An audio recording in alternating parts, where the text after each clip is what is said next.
Hey guys, welcome back to another episode of Comics The Gathering. It's your host Jesse as always, and we are doing something a little different today. I want to talk to you about something I started doing here since I've been in quarantine that maybe you guys want to do too.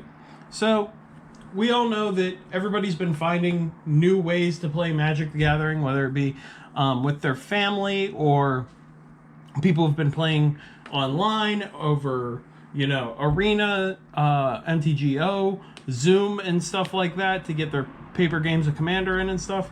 So, the thing is, eventually, after playing a lot of any one format, you kind of get a little bored of it.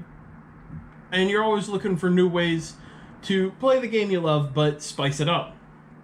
So, with physical boosters being a little bit more scarce as of late, I know a lot of the card shops in my area are still closed, and a lot of the big box stores have actually started selling out, like they don't have any more. So, that being said, how are we going to rectify that? Well, I only am quarantining with one other person, so I wanted to make a Winston Draft Cube. So basically what I did was I have this collection of cards right here that I'm going to go through, and they are designed to be completely scrambled, and then you count out half of them face down, and that makes your Winston Draft little pod. It's the equivalent of the 6 boosters you normally use for a Winston Draft. But you don't have to spend money on those boosters because you can use cards just lying around your house. So this is entirely made out of commons and uncommons. I think I've done a pretty good job of balancing it, because wherever you might see a little bit too much power in any one color, that gets evened out by the randomness of when these are entirely all shuffled together. You don't know what's going to be in the half of the pod you're actually using. So I'm going to go through them real quick. Again, feel free to substitute in and out your own cards. This is just what I've found gives me the best results. Now, when it comes to our main colors, white, blue, black, red, green, we have 28 cards in each. So I'm going to run through the cards in each color, and then we'll hit the gold cards, artifacts, and lands here at the end. So, Thraben Inspector, God's Willing, Sky Marcher Aspirant, Ethereal Armor, Seeker of the Way, Raise the Alarm, Ancestral Blade, Nyx Fleece Ram, Odonto Vanguard, All That Glitters, Aura Blast, Shepherd of the Flock, Splicer's Skill, Danitha, Capitian Paragon, Militia Bugler, Banish a Priest, Oblivion Ring, Forerunner of the Legion, Territorial Hammerskull, Teo the Shield Mage, Lingering Souls, Conclave Tribunal, Felidar Guardian, Resurrection, The Wanderer, Conning Sleeping Dragon, Master Splicer, Subjugator Angel. Jumping into blue, we have Gitaxian Probe, Sleight of Hand, Selective Snare, Brainstorm, Spectral Sailor, Disdainful Stroke, Brineborn Cutthroat, and Soul Artifact, Charter Course, Glint Nest Crane, Runaway Together, Invisible Stalker, Blink of an Eye, Riddle Form, Ethereum Sculptor, Frantic Search, Metallic Rebuke, Artificer's Epiphany, Prodigal Sorcerer, Claustrophobia, Thirst for Knowledge, Right Into Being, Archaeomancer, Casmina, Foil, Reverse Engineer, in Bolas's Clutches, Treasure Cruise. Black, Quest for the Gravelord, Vampire Lacerator, Deadweight, Disciple of Grizzlebrand, Chainer's Edict, Blood Artist, Kitesail Freebooter, Doomblade, Dusk Legion Slave, Weaponcraft Enthusiast, Blood Baron, Davriel, Rogue Shadow Mage, Arrogant Bloodlord, Golden Demise, Nirkana Cutthroat, Bloodthirsty Aerialist, Mindless Null, Bone Picker, Sling Gang Lieutenant, Dark Bargain, Moan of the Unhallowed, Zombify, Bloodhost, Unburial Rites, Obnixless the Hate Twisted, Stir the Sands, Phyrexian Gargantua, Gurmag Angler.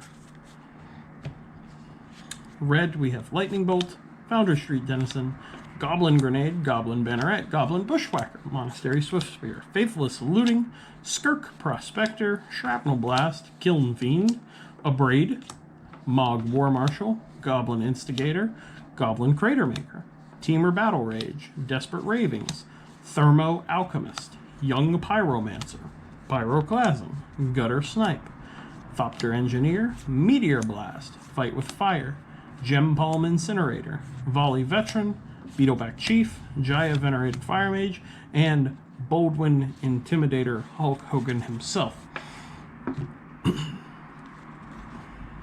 Natural State, Rancor, Elvish Mystic, Lana War Elves, Avacyn's Pilgrim, Narnim Renegade, Garruk's Companion, Satyr Wayfinder, Paradise Druid, Nissus Chosen, Elvish Visionary, Cultivate, Reclamation Sage, Elvish Rejuvenator, Timberwatch Elf, Lana War Tribe, Grow from the Ashes, Beast Within, Borderland Ranger, Zhang Yangu Wildcrafter, Elise Alana Huntmaster, Acidic Slime, Garruk's Pack Leader, Keeper of Fables, Strength of the Pack, Hooting Mandrills, Become Immense, and Sifter Worm. So, that combines together. You can see there are several different strategies you can draft in there, and you'll see the rest when we get over here, but they're black-white vampires is a strategy, goblins with a splash of black is a strategy, elves is a strategy, spell slingers in here, so there's a nice little package, and the gold cards are meant to just accentuate that package. Nightveil Predator and Tezzeret's Touch for our Dimir, so obviously one of the very powerful threat, and then another Ensoul artifact for the artifact deck. Renegade Rallier and Pledge of Unity if you're going wide in green-white, maybe playing an elf strategy, and you can mix elves and white weenies and go that way. And then Renegade Rallier also can help out there. Cunning Breeze Dancer is a nice finisher if you're in blue-white control, along with Cloud Blazer as a way to help out. Red-white sees you a Heroic Reinforcements and a Lightning Helix. Simic is going to see Shark Crab and Tatiova Benthic Druid. Izzet, Storm Chaser Mage and Crackling Drake. Fires of Yavimaya and Sunder Shaman for Gruul. Golgari sees Glowspore Shaman and Shaman of the Pack.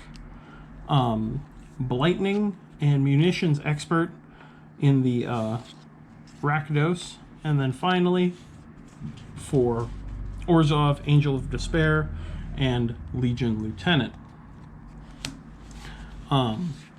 So again, a lot of those, like you're seeing, the power level can be really high, but the randomization that you get out of only getting half of the cards after they're mixed randomly really does affect how the Winston draft shakes out.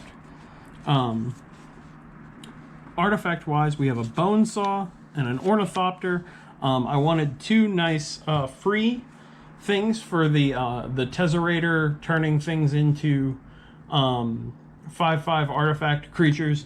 Like, the power level there is really high, but there's also ways to deal with it. And if you don't have that lineup, these cards individually are not very good. So at least Bonesaw you can equip. So I like that. This has flying, like the Ornithopter and then Ensoul Artifact or something like that is bonkers. It is really powerful. But they have to, there's also things like a Braid to answer it and destroy the artifact, so stuff like that. Filigree Familiar is a nice little fill-in. It can go in pretty much any deck. Obviously the artifact deck does better with it. Fire Shrieker is a nice well-rounded equipment. Foundry Inspector is a piece you want to hit if you do end up in the artifact deck. Making everything cheaper is always nice.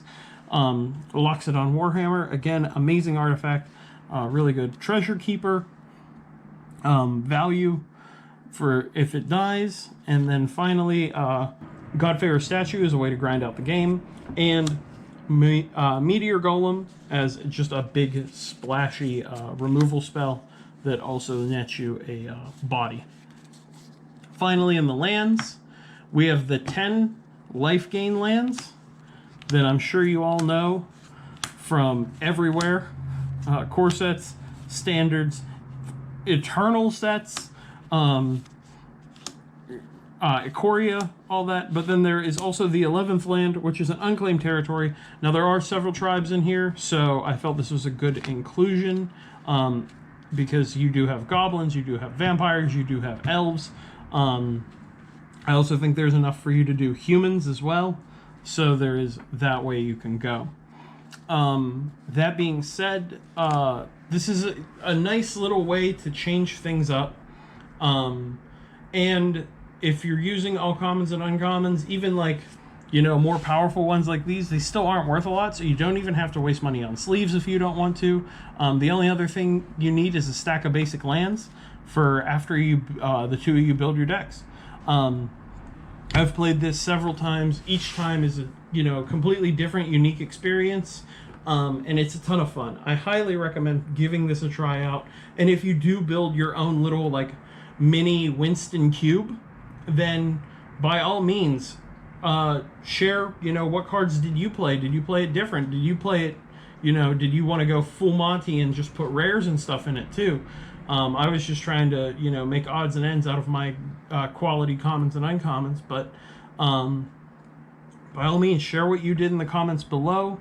For those of you who don't know how to Winston draft, I will leave a link in the description to another channel, Quest for the Jank Lord. I'm not going to bother rehashing on how to Winston draft when they did a fantastic little video about it with a sketch comedy and everything. Really liked it. But this is a way to Winston draft without needing boosters. You just need that amount of cards. So that's going to be it for today's video. Thank you guys for watching. If this is your first time here, please like and subscribe. And, you know, comment down below. What do you think? Is this something you want to do? What different changes would you make? But that's going to be it, guys. Thank you guys for watching, and I'll see you next time. Peace.